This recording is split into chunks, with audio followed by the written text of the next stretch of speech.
It's the date master. We checking back in. I know it's been a minute, been a few days. Been working on some stuff, but we're gonna get into this, man. Yet again, the August Alsina Jada Pinkett situation is still, fresh. A lot of things are coming out. I feel a lot of people had misconceptions because you only heard one side of the story, but now you hear some interesting commentary from Jada Pinkett and Will Smith in regards to, August Alsina's breakdown and coming out and, exposing this relationship. What you must understand, we're going to get into the psychology of a seasoned woman.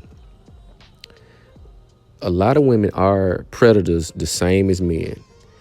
When you look at this human trafficking and sex trafficking, you notice you always have a lot of females getting locked up along with the men, but they don't really speak on that. You need to pay attention to that. A lot of these rapes, murders, women are involved in these heinous crimes. So, it seems as if women can do no wrong. When a woman's, misdeeds are exposed, it's always this colorful language and these pseudo terms that people come up with to make their acts and behaviors a little less damaging than what they are, or seem less damaging than what they are. Again, here you have a male who was going through some issues. Again, him as a man, you would want him to stand up and, not getting his emotions. But all men are different. That's one thing we must understand. All women are different. But this is a perfect case where you see a female predator. Anytime you see a woman who's on trial or put on the spot for something she is caught up in and she's clearly guilty of, what you're going to notice is colorful language. They're going to use this colorful language to coddle the situation. They're going to use this colorful language to, smooth over. It's nothing more than sugarcoating. When you have to sugarcoat truth and reality, we have an issue, because truth and reality shouldn't have to be or need to be sugarcoated, because it dilutes that truth and that reality. But here you have Will Smith putting his wife on trial, and you can see the disgust in his face, because he wants his name to be clear. He doesn't want to look as if he gave permission and, he said he gave the details of our relationship at that time, which, again, fellas, if you're dealing with a serious relationship, marriage, that separating and all that type of shit, that's only opening up Pandora's box for trouble. And a lot of this comes from the woman. You don't hear too many men saying, let's separate. I want space. You may hear it a lot, but this is a conversation that women like to have and instigate. They like to start this conversation because this is a gateway to a departure. They want to test the waters to see if there is another suitable mate that I can find happiness with, because that's all they want. They want someone to make them happy. They don't know how to make themselves happy. A woman can't make you happy because she is a pleaser. She finds happiness in making sure that you're happy. But if you're in a relationship, marriage, and your wife or your girl is entertaining the thought of separating and taking some time off, you need to disregard that relationship immediately and move on. You shouldn't be in a state of limbo, because your wife is definitely not just sitting there thinking about what happened.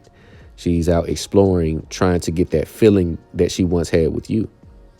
She wants that feeling of excitement, that feeling of lust, that feeling of love, that feeling of desirement that she used to get when she was first starting to date you. But women have, I would say, some women, or a lot of women, have this innate nature to be easily distracted. They constantly, and I see this day in and day out, someone entertain me, I'm bored.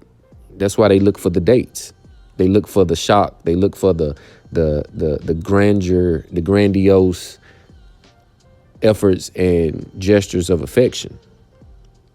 They need that because it plays to their innate narcissism. It plays to their ego. It plays to their self-esteem. So women do prey on men that they feel are weak. And this is clearly a situation where this took place. he was emotionally weak. Women don't just pick you out of a lineup and say, okay, I like that one, that looks good. The emotional feel, the energy, they want to be around you. They want to have a certain feeling around you. And then that's when they say, well, this is going to be my guy. That's why a lot of the times when a woman comes over to your crib or you deal with a woman and the sex is instantaneous, she's already made it up in her mind that you are the one. You do it for her. You fit the mold that can give her the physical release and mental release of dopamine that she's looking for. She's already made that distinction. But other instances when, you meet a woman and you're entertaining and you're engaging, she has to be around you for a certain period of time to see if you can give her that feeling that she's looking for. And if you can't give her that feeling, then you would be ghosted or it will be cut short. You would, potentially be friend zone. This is what happened when you guys get in that friend zone. She's appraised you at a level that doesn't give her the feeling that she wants. The feeling of being, the lust, the love, the excitement, the butterflies. You don't do that for her. So she'll put you in a friend zone because you may give her ego reinforcement.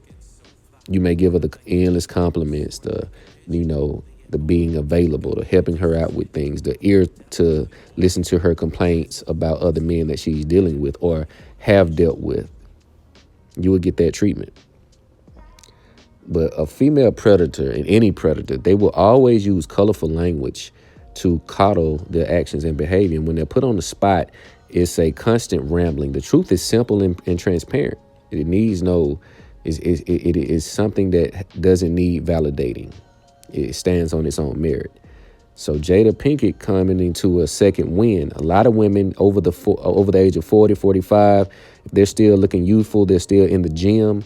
They're looking for their next opportunity at that second win, that second phase of these feelings. Because after you've been with someone so long, that new car smell will tend to wear off if you don't keep it exciting.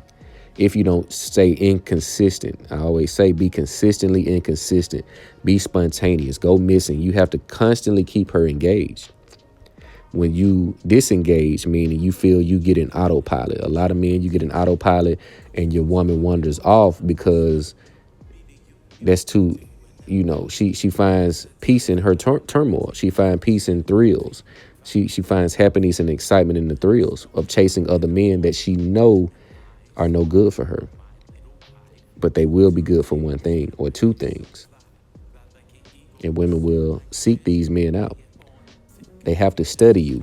That you don't be so hell-bent on striking the first night when you have a woman come to your place or you go to a woman's place. Don't be so hell-bent in sex. You need to vet her and feel her out the same way she's feeling you out. Stop letting your dick run your life. That's how a lot of you guys get caught up in these situations where you hate a person that you've had a child with. That's insanity. Why create a child with someone that you don't even know? Someone that you're not sure that would be a great mother to your child, an available mother to your child. It's because you're letting your body functions and your instincts take over your intelligence. You're thinking without thinking. You're acting without thinking. This is something we all should take the heed. Look at some of these women and the guys that they deal with. A lot of times the woman, and I always say this, in all animal species, the woman picks the mate. So it's never a coincidence or a mistake when a woman is with a man. If she's with a man, she's with him for a reason and for a purpose. Once that reason is, understood and that purpose is fulfilled, she will discard him and wash, rinse, and repeat. It's the Date Master.